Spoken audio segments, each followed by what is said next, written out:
ating oath of allegiance, ha? Okay, I solemnly swear that I will support and defend the Constitution of the Republic of the Philippines and obey the laws and legal orders promulgated by the duly constituted authorities of the Philippines. And I hereby declare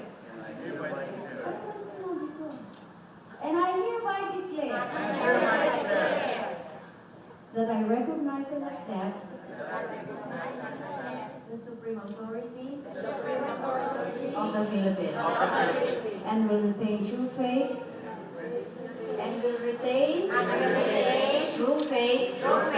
and allegiance thereby.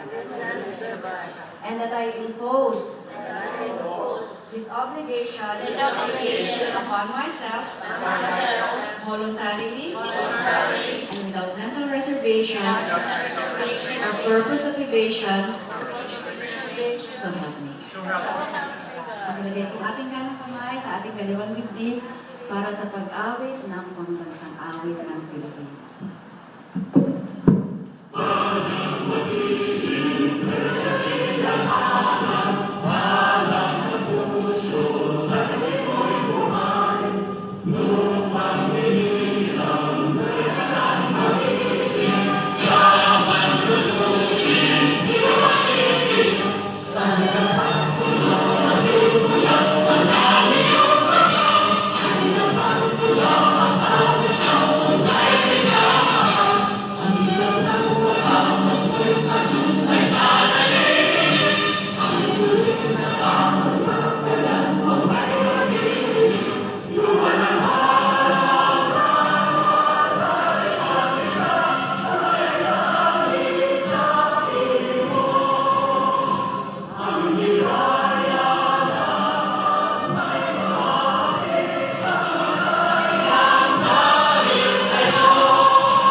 Sa inyo.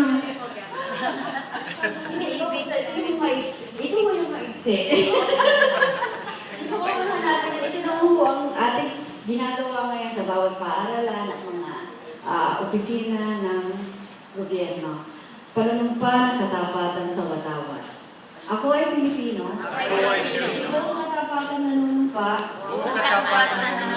sa watawat ng Pilipinas at sa bansang kanyang sinasagisag sa may dangal, katarungan at kalayaan. Ang pinakikilos ng sambayan ng makadiyos, makakalikasan, makatao, at makabansa.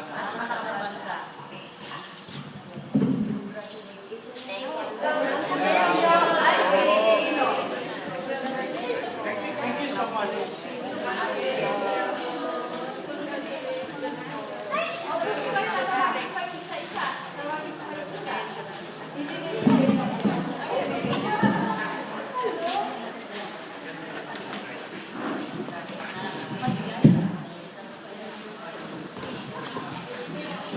Kailangan mo magkakilala kayo. Kaya namin kayo pinagsasabay-sabay para makilala na kung sino yung mga Pilipino sa ating komunidad. Tatawagin ko kayo lahat, isa-isa ha.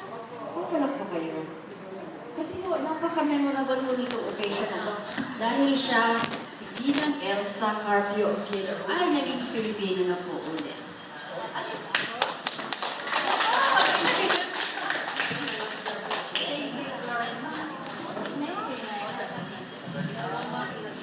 Napakagwapo naman ang photographer natin. Ginoong Teofilo Nones Gagtan.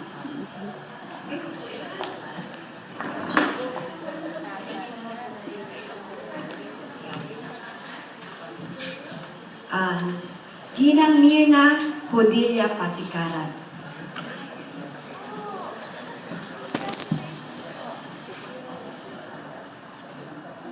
Ginang Crescencia Gorospe Labril.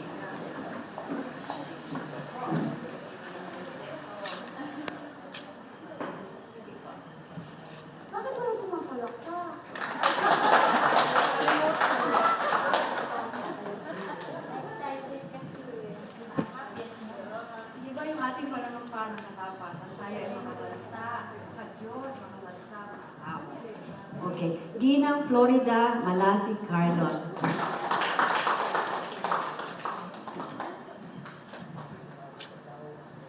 Ginoong Norberto Sarbun Carlos.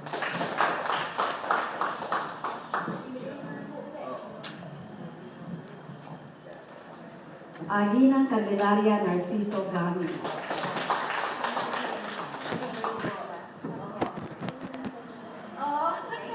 Happy birthday, Rosa. Kasi yung ano mo February ko gusto ng nanay ko, Candelaria.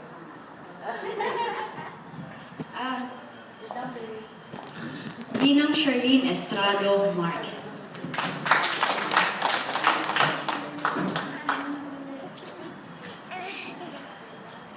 Ginoong Audito Cabansag Ibon.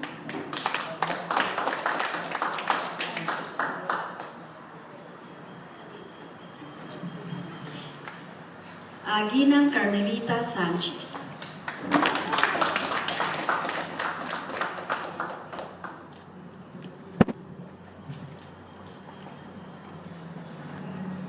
Ginoong Jerry. Ginoong Jerry Madraso.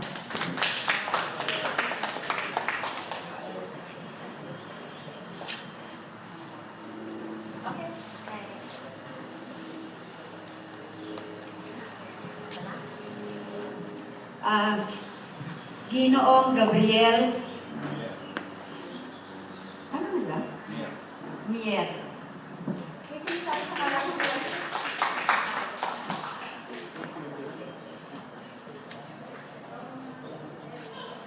Ito ang paborito kong tita. Ginang Herminia Lapot.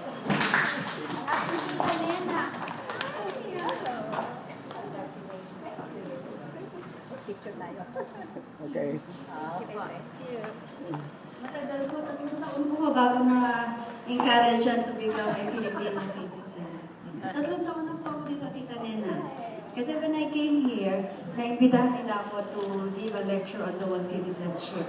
So, after 3 years, meron na po akong na-encourage. But you know, it's something that I really would like to encourage everyone na bumalik kayo sa pagiging Filipino citizen nyo. It will not disadvantage your other citizenship. Ginang Mirna Agustin Lia.